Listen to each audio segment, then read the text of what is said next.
let's fly away. What's up? It's Kenny and Ian, and we're your hosts for Sports on the Fly. We take you all over the world of sports. From the NBA. Then we're not going to get on the Cavaliers. We're not going to do that. I don't know if you wanted to do that, but we're not going to.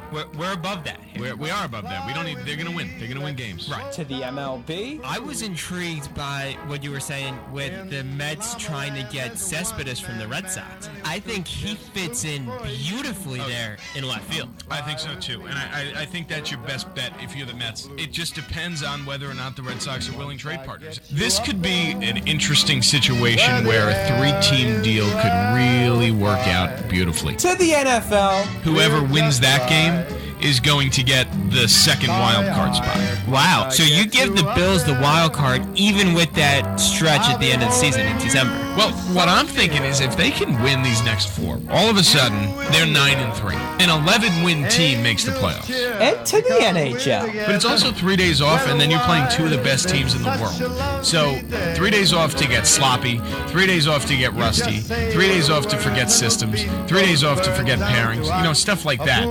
And then you play two of the best teams in the world. Join us every Friday at noon for Sports on the Fly with Kenny and Ian. Come fly with me, let's fly, let's fly. Pack up, let's fly away. And that's how we start our Fridays at noon. Hello, everyone. I'm Ian Sachs, joined by Kenny, of course, non-Sports on the Fly. Boing. Always with Ken. And we have a special guest today. We have Ben Zeno, the hero. Yes, coming on. apparently the Benz is not just a car or a disease you get from being in the ocean and then going up in a plane. It's a human as well, and he is right here, and he is going to Benz it up today. I appreciate it, Kenny. Dude, we love having you. Thank you. It's first time, but it's not going to be the last time. Nah, when you weren't here, I had to fly into the studio. Really? Replace you, yeah. Whoa. Replace is a heavy word. Sub. Fill it. Yeah. All right, fill it. There is no replacement for this. Bring in the reliever. No, there is never a replacement for Kenny. No. Never. No. Nah. Thank you, guys. But, Ian, we got to start. We got to start with your shirt. We got to start with your emotions. We've got to start with your hand is running out of space for your Super Bowl rings. Ian, you've got 4 now. You don't have them because you don't play or coach or do anything with the team. But you watched your team collect a 4th Super Bowl ring over the last, what is it? 10 years? Yeah. 11, 12? 03, 12. 12. 13. All right, well, I just ruined my rant. Go on. 4 Super Bowl rings in a very short amount of time. How's that? And you watch the parade, and the Lombardi Trophy is back in Foxborough. Ian, how do you feel? What are you going to do next? I'm going to go to Disney World. Yeah, there you go. Oh, wow. Wow. No, I don't know if you guys saw it. I sent out a tweet Sunday night, shortly after the Super Bowl, with the hashtag Euphoria. Yeah, well, you know what, Ian? I've got a problem. And I understand you're happy your team won, right? Yeah. And you're euphoric, if that's a word. You picked against your own team Ian. to lose the Super Bowl. Ian. Now, that's a boing time. Yeah. Boing it up. Yeah. You picked the Seahawks to beat your own team in Super Bowl 49. What kind of fan I get it. You're trying to be as middle of the road, as broadcaster Ian as you can be. But what kind of man picks against his own team in the Super Bowl and then is euphoric when they win? What a wide range of emotions, Ian. Okay, well, I can explain this in a few different ways. Well, try. Okay, so one way that we got is that I was trying to look at it totally middle, down the road of taking all the emotion out of it, put these two teams on the field. If, let's say, it's the Colts and the Come on, there's 31 other teams. Let's say it's the Colts and the Bears in the Super Bowl. I'm neutral on the two teams. If I'm looking at it that way, then I say this. The Seahawks win. That's one But way. you're not neutral, Sax. No. You're not. Your team You was in are the bowl. fully emotionally invested into this squad. How could you? And what? Okay. Well, yeah. I tried to make myself neutral. so that was one. You overcompensated. That was one.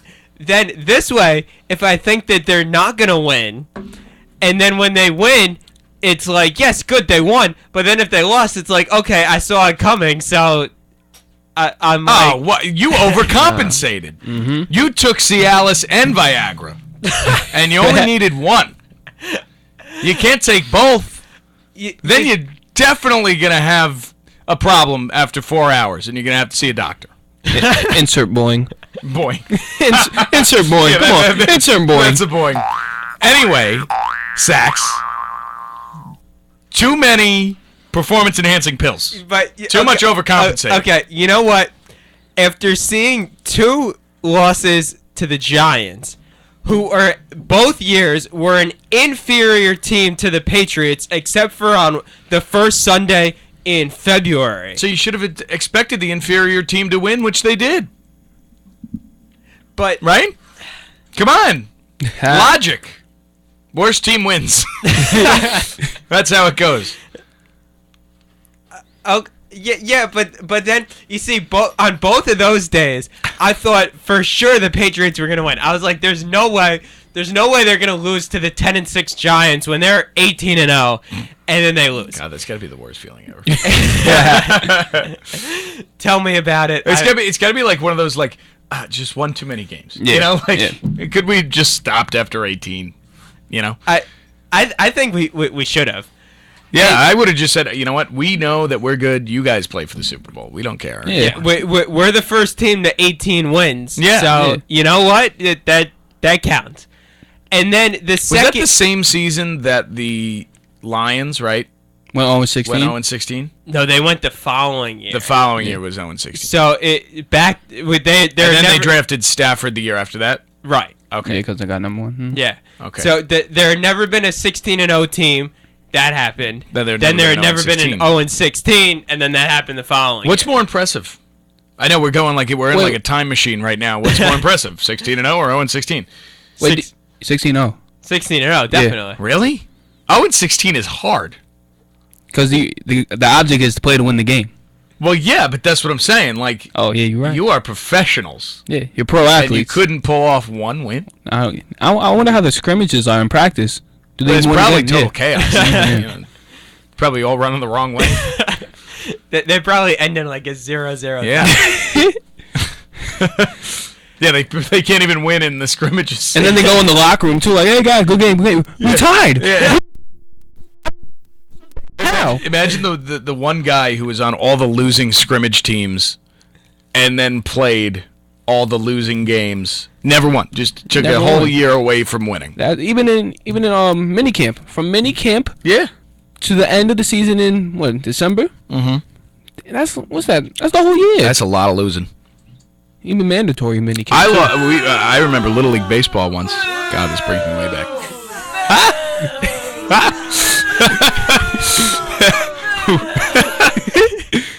Little League Baseball, 16 games in a season. We are 0-15. Yeeks. And we are the worst team in the league. I'm the best player on the team, Wow. which is not good. Oh, Right? that's not good. Because I'm a role player, you know. I can Okay. come in, you know, I can get a hit off the bench. You know, I can play sound defensive. And this is Little League though, so like I could play shortstop even though I'm fat. You know, like I could do whatever you need me to do. I'm ready to go. I'm good. You know, I'm a utility guy. And I'm pitching right now. We're in extra innings. Okay. Okay. We scored like 3 in the bottom of the 6th. We only play 6 innings to tie the game. We're like, we are gonna win a game this year. Top 7. I'm throwing gas. I'm striking everybody out. I walk one guy. Sorry. Then this kid comes up, and I'm like, oh, I don't even care. Get ahead 0-2. Next pitch, Jack. Just a total bomb. To the in Little League. What? That means that he was well pitch and just made real good contact. I am 12. Yeah, and just took it oppo about 900 feet over the fence. I was like, you've got to be kidding me. And we lose the game by 2 runs. I'm crying my eyes out because I felt like I let the team down. And we go 0-16. Did you have pizza after that, though? It's a little No. weird. Oh. No, I'm not. But my family was not one of those. Oh, we'll go get Snickers, like, like, oh, let's get you a Butterfinger. No, it was my mom. I think, and I don't know if it's allowed to say, she might get arrested. She used to bribe me when I played hockey. If you get a shutout, we'll go get McDonald's. Oh. I was like, yeah, we will. Happy me. And I was like, I was balling that whole day, but. I don't. Is she allowed? Is that like an NCAA violation? No. Well, Is your mother able to commit NCAA violation? No. not No. If you were playing in college, yes, but not in Little League. Yeah. Well, you know what, man? It felt like college. Were you getting scouted by Division I colleges? I'm sure at one point.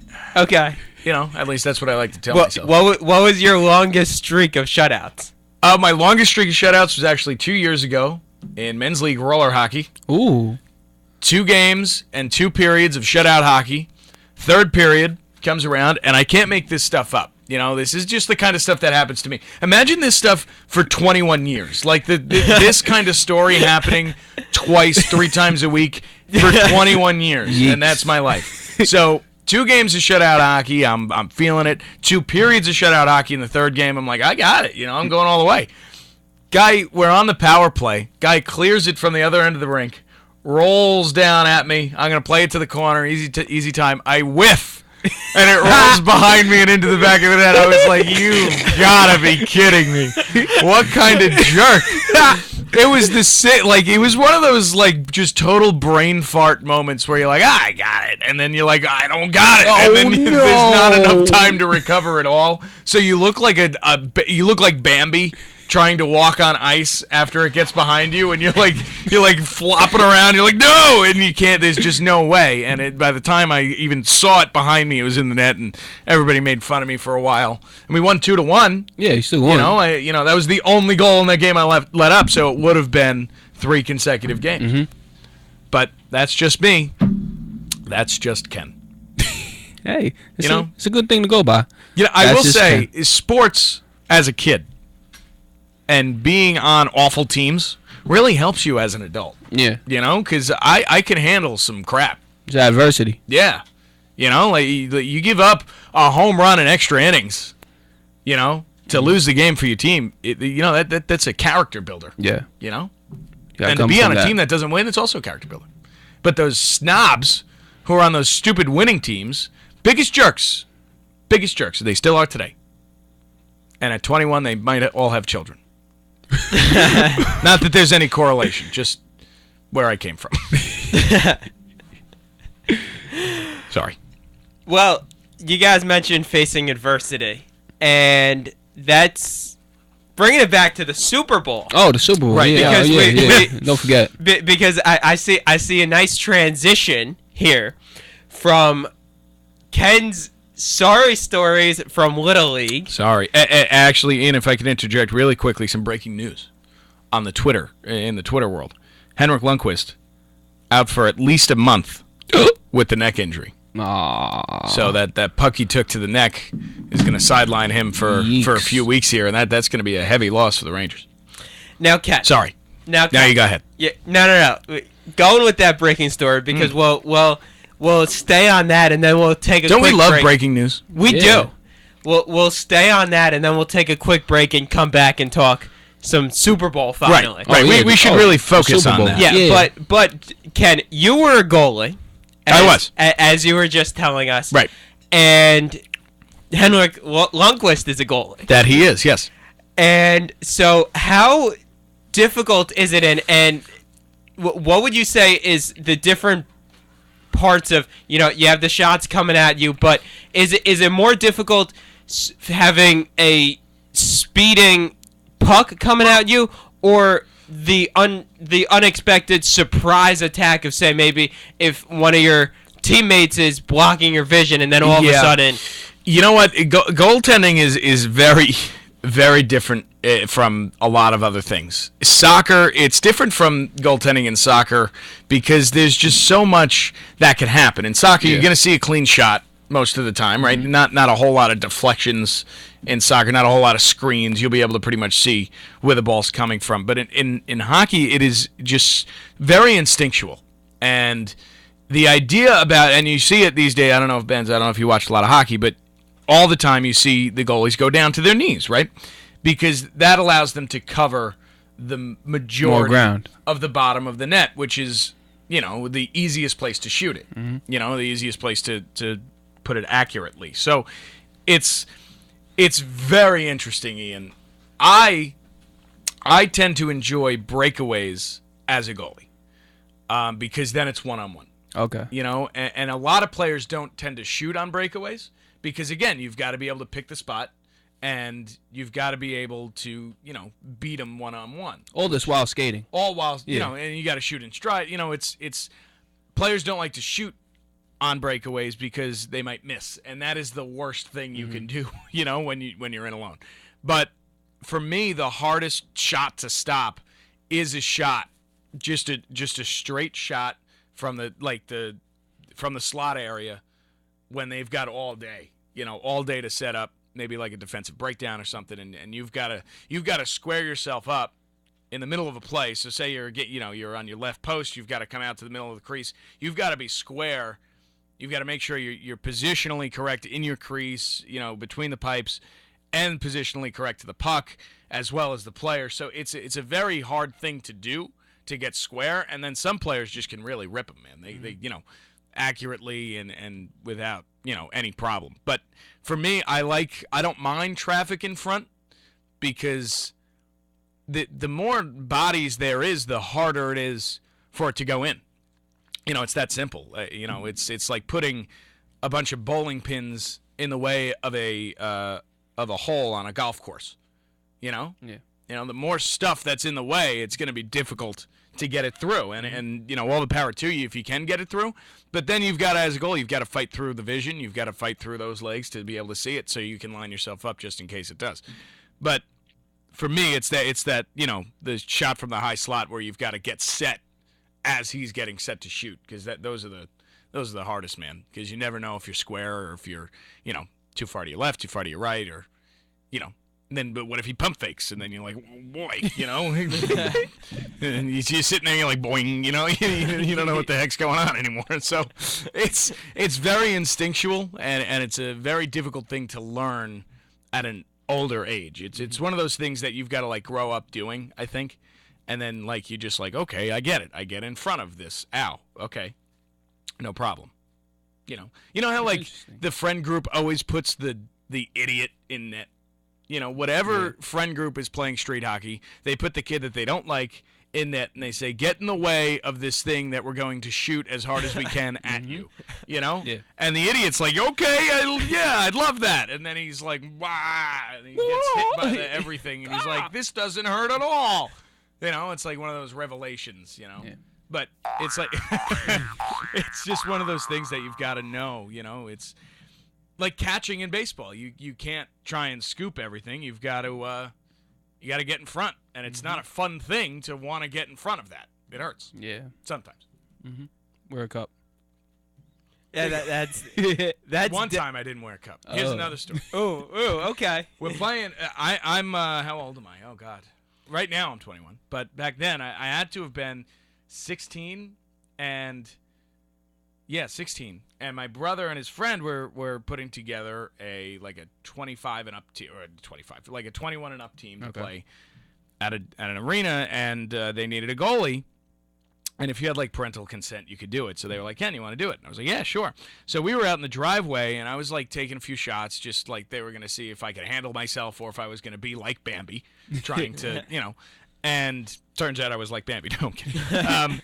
So I'm out in the street, and I didn't wear a cup. And for those of you who don't know what this pain is like, and I'm assuming it's about half of you, it is awful. It's yeah, it's just can't. bad. I can't really explain it. It's like wanting to die but not being able to die. Just see it, like Kenny's talking about it, and as It hurts. As guys, you're feeling the pain. You're like, yeah, I feel know the what pain. that feels. Yeah. So I'm out in the street, and we're using a ball because, they don't want to use a puck, which is very nice of them. And my brother takes a shot from the top of the driveway, and his friend Justin tips it on net. And it hits me right in the bottom half Oh. of the area. And my only reaction, this is a quote unquote sound, I just go, oh! Do you drop? And then I roll over on my back, and they start cracking up like I didn't just burst a testicle.